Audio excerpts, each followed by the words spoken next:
Bonjour à tous, bienvenue dans cette nouvelle vidéo. Aujourd'hui, je vous montre comment fabriquer un manche pour un couteau.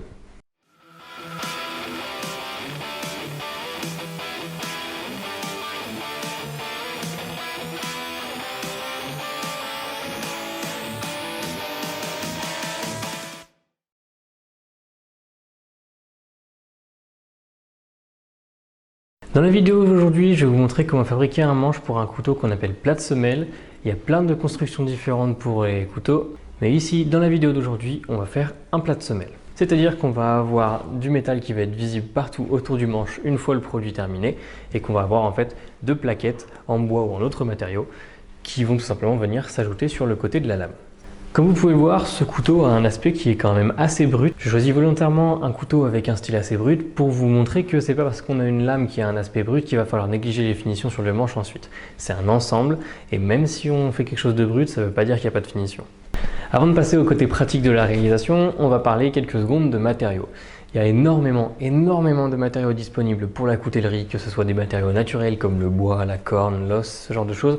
Et il y a aussi toute une grande variété de matériaux synthétiques. Il en existe énormément et il y en a des nouvelles qui s'inventent tous les jours. Donc vraiment, on n'est pas limité sur ce plan-là. Par contre, ça ne veut pas dire qu'on peut utiliser tout ce qui traîne.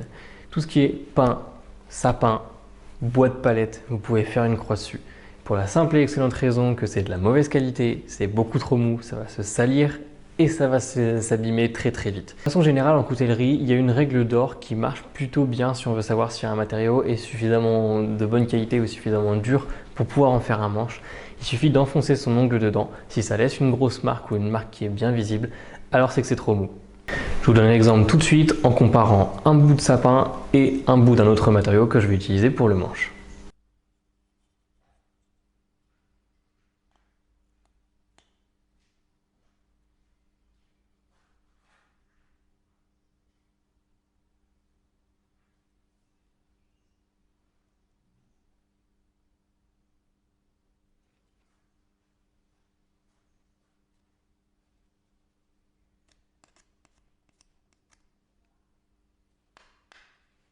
Si on veut utiliser du bois, il faut savoir qu'il faut que le bois soit suffisamment sec. Donc il existe des appareils pour mesurer l'humidité qu'il y a dans le bois.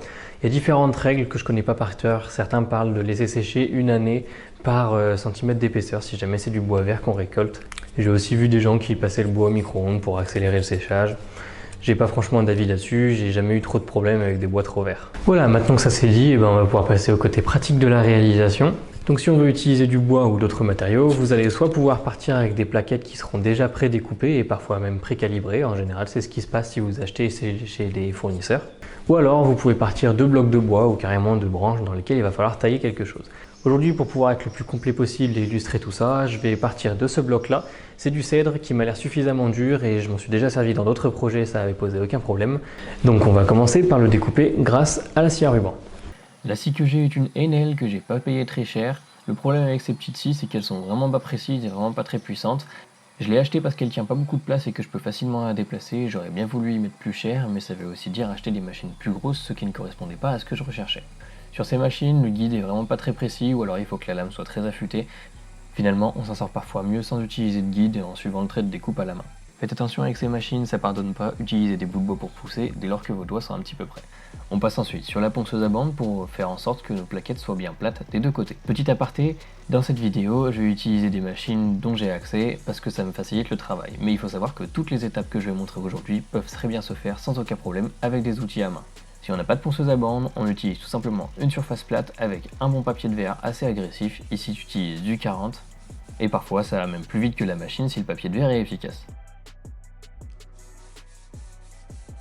Le but, c'est qu'il n'y ait plus aucun jour entre les plaquettes, donc on continue de poncer tant qu'on en voit. Pour bien vérifier ça, on se met à contre-jour et on vérifie que la lumière ne passe pas entre les deux plaquettes. Attention, il y a toujours un petit peu de décollement aux extrémités, donc il ne faudra pas sélectionner cette zone-là pour faire notre manche. Si vous voulez faire un manche de couteau, il faut obligatoirement mettre des rivets. On ne compte pas simplement sur la colle pour tenir les plaquettes, parce qu'un jour ou l'autre, ça ne suffira pas. Globalement, tout ce qui est suffisamment solide et de section circulaire peut s'utiliser pour faire des rivets. Ici, j'utilise des baguettes de soudure qui ont été dénudées du laitier. Pour les trous, il faut utiliser le même diamètre pour les trous qu'on va percer dans les plaquettes et dans la semelle du couteau, et ce diamètre correspond à celui des rivets. Après avoir coupé les rivets, il y a toujours une petite bavure, il est important d'enlever celle-ci. Si vous ne le faites pas, ça risque de faire éclater les plaquettes au moment d'enfoncer les rivets.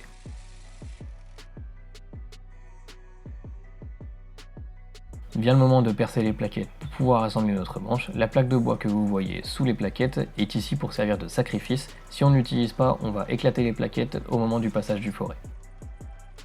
Ici, l'ordre des opérations est très important, donc il faut vraiment le suivre scrupuleusement. On va donc percer nos deux plaquettes en même temps en passant par le trou qu'il y a à travers la semelle du couteau. Puis, on va passer un rivet à travers la semelle du couteau et à travers le trou qu'on a fait dans ces deux plaquettes. On va ensuite se servir de la semelle comme de point de repère pour pouvoir percer notre deuxième trou. On perce donc à travers le deuxième trou dans la semelle du couteau. Et ensuite, on met notre deuxième rivet. On va ainsi percer tous les trous nécessaires pour tous les rivets supplémentaires. À chaque fois qu'on perce un trou, on pose un rivet. De cette façon, on est certain que tous les trous vont s'aligner après. Une fois les plaquettes percées, on les garde attachées. On trace le contour du couteau et on pourra ensuite les découper.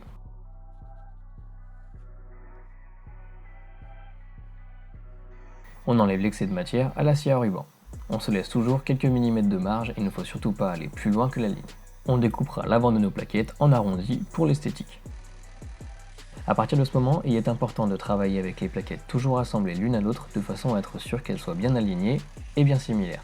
On va ensuite façonner l'avant des plaquettes car ça ne sera plus accessible une fois que celles-ci seront montées et collées sur le couteau. On dégrossit à la ponceuse, puis on affine l'avant des plaquettes. Il est également possible de mettre un petit chanfrein pour l'esthétisme et le confort. Attention, soyez bien symétrique lors de ces étapes. Je travaille du grain 80 sur la bande de la ponceuse et j'utilise ensuite un grain 320 sur le disque pour pouvoir polir tout ça. Ensuite vient l'étape du polissage à main. On va terminer le polissage de façon complète sur le devant des plaquettes car on ne pourra plus le faire une fois que celles-ci seront attachées.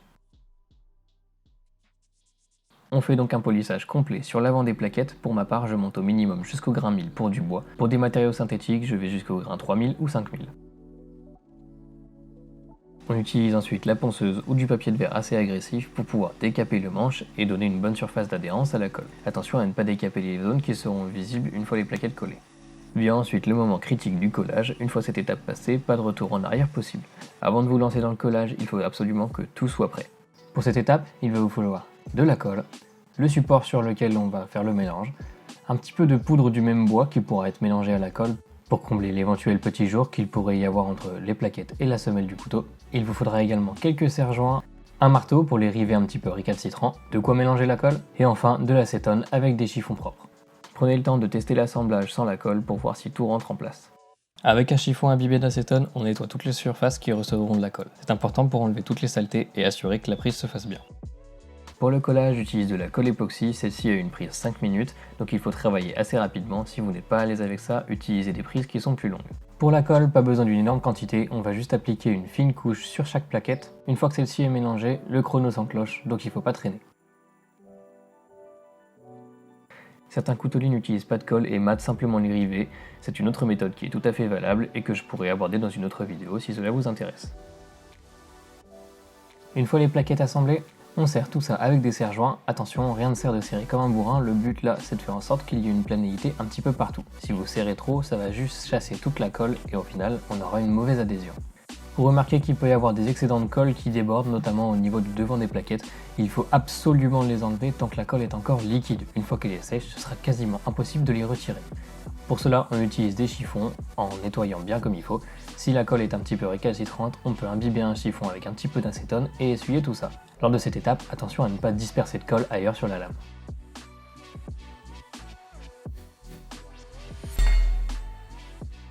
La colle prend au bout de 5 minutes, mais par sécurité, je la laisse toujours 1 à 2 heures, histoire qu'elle soit bien solide. Une fois le séchage terminé, on va pouvoir continuer le travail. On va protéger la lame avec un scotch afin de ne pas la rayer durant le reste du travail. On commence par couper l'excédent de rivets. J'utilise un marteau-boule pour mater très légèrement les bouts des rivets. De cette manière, les rivets vont gonfler un petit peu et cela ajoute une très petite résistance mécanique au projet. Attention à ne pas taper trop fort pour ne pas fendre les plaquettes. On passe ensuite sur la ponceuse. La première étape va être de mettre à fleur les rivets avec le reste des plaquettes. Ici, il faut y aller très doucement, surtout si vous utilisez des outils électriques. Ça peut chauffer très vite et si ça chauffe trop, ça fond la colle. Comme vous pouvez le voir, je prends le temps de vérifier que les rivets ne chauffent pas. Si c'est le cas, je change de côté ou je reprends le travail plus tard en laissant le temps de refroidir. Une fois que ça c'est fait, on va utiliser divers outils qui nous sont à notre disposition pour mettre à fleur les plaquettes ainsi que le manche. On doit pouvoir voir le métal mis à nu partout autour du manche, il ne faut pas qu'il y ait de creux, il ne faut pas qu'il y ait de jour.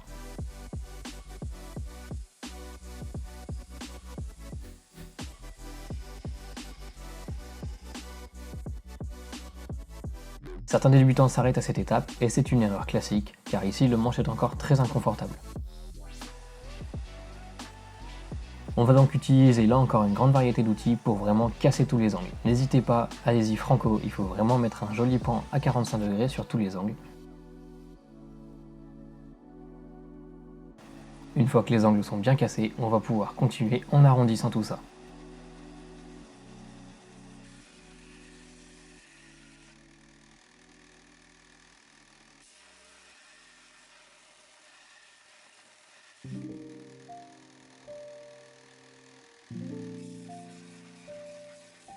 Ici, je façonne tout au grain 80 et une fois tout ça terminé, je vais pouvoir utiliser le disque sur le côté de la ponceuse qui est un grain 320 pour effacer toutes les grosses rayures.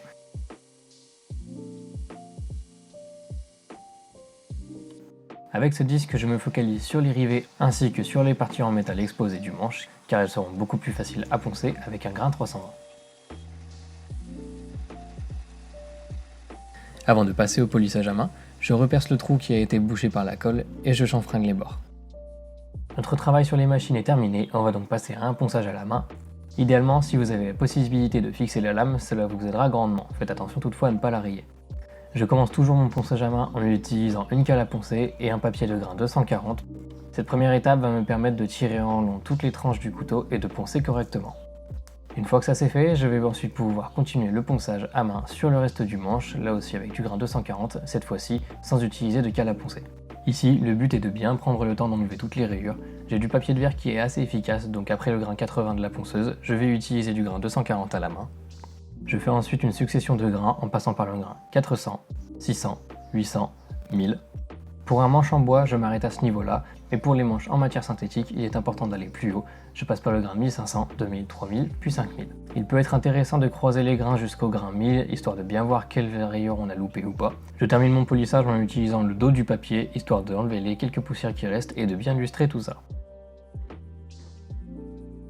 Une fois le polissage terminé et juste avant de passer l'huile pour le finir, il est important de laver ses mains, tout simplement parce que si vos mains sont sales, au moment d'appliquer l'huile, vous risquez de mettre toute la crasse qu'il y a sur vos mains dans votre manche et le polissage sera à refaire. Pour finir notre manche, je le plonge dans un mélange à 50-50 d'huile de lin et d'essence de térébenthine. On n'a plus qu'à essuyer l'excès et c'est tout bon. Il existe de nombreuses façons de finir un manche de couteau. Pour ma part, j'utilise simplement ce mélange huile de lin, essence de térébenthine.